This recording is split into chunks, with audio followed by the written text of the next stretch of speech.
এরপরে আমাদের ঘর পরিষ্কার করার পরে এইভাবে আমাদের স্টেরিলাইজ করা হচ্ছে এবং ঘরটাকে ড্রাই করা হচ্ছে, সম্পূর্ণ জীবাণুমুক্ত করা হচ্ছে এবং ঘরটাকে শুকনো করার জন্য আমরা চুন ব্লিচিং এখানে ছড়াচ্ছি।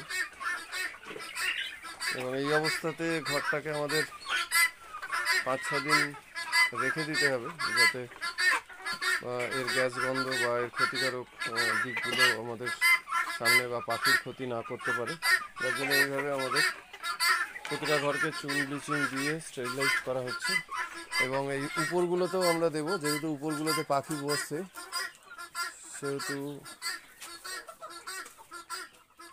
এই উপরগুলোতেও আমরা দেবো, যে এই উপরগুলোতে যেহেতু পাখি বসে সেহেতু এই জায়গাগুলো আমাদের কম বিস্তার জীবাণু থাকে।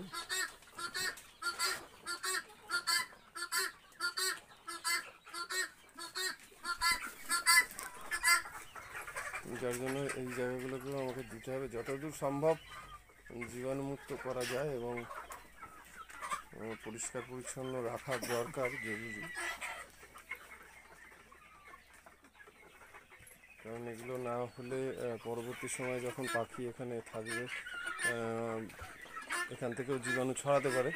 যার জন্য এটাকে কিন্তু খুব সুন্দর করে স্টেরিলাইজ করাটা দরকার, যাতে ঘরটা সম্পূর্ণরূপে জীবাণুমুক্ত থাকে। তো সেই কাজগুলো আমাদের সম্পূর্ণ হাতে ধরেই করানো হচ্ছে, হাতে ধরেই শেখানো হয়।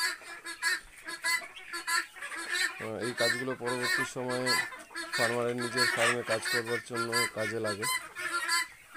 তো এইভাবে ঘরের মধ্যে চুন ব্লিচিং ছিটিয়ে আমাদের 5 থেকে 7 দিন এই অবস্থায় ফেলে রাখতে হবে। এরপরে আমরা লিটার বিছিয়ে আমরা এর মধ্যে হাঁস বা মুরগি ছাড় রাখতে পারি।